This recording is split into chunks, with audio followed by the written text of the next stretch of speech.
Hi everyone, welcome to Diana's Table. Today I want to share my secret recipes for using the store-bought items, especially from Costco, to make very simple and quick weekday dinners. Here I have ground beef and pork from Costco. My secret ingredient is the pesto sauce. You can actually get them at Costco in the refrigerator section.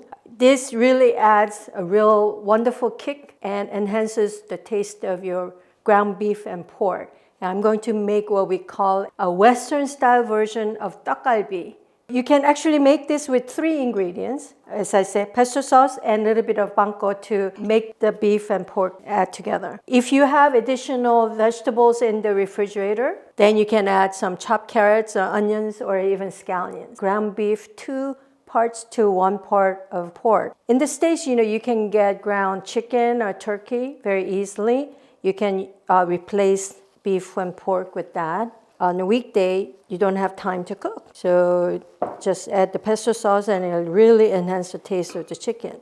The pesto sauce is made with olive oil, garlic, pine nut, basil. Already, all the seasoning that you need for the pork and meat is already in the sauce. I'm going to add some panko.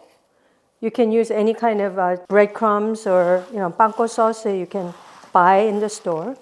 So it's really all well mixed. You have to hit it in order for the meat to stick together, stay together even when you cook it.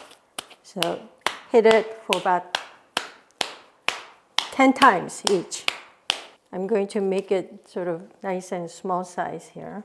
Good way to let out all your frustrations. Without the vegetables, just the pesto sauce is enough seasoning. But when you add the vegetables, the vegetables will dilute the seasoning of the pesto sauce. So just adding a little more of the salt and pepper will balance it out.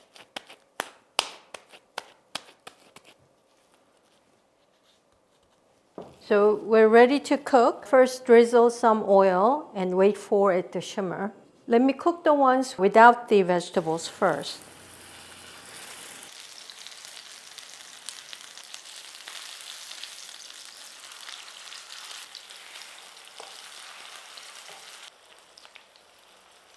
So when you cook the meat, you can see that there's a lot of oil. So before you cook another batch, be sure to clean the pan also and get rid of most of the oil. Okay, so now I'm ready to cook the patties with the vegetables.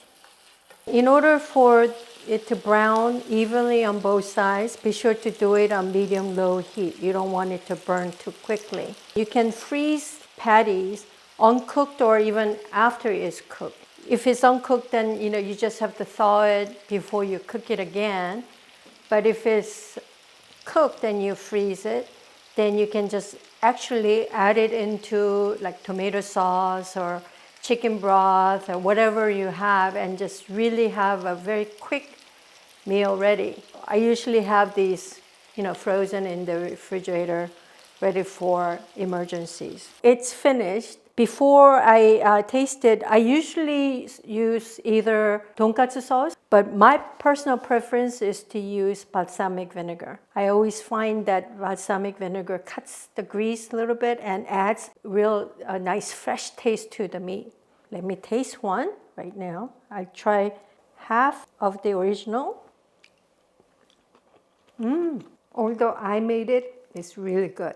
I hope that you'll try it. Happy cooking and happier eating.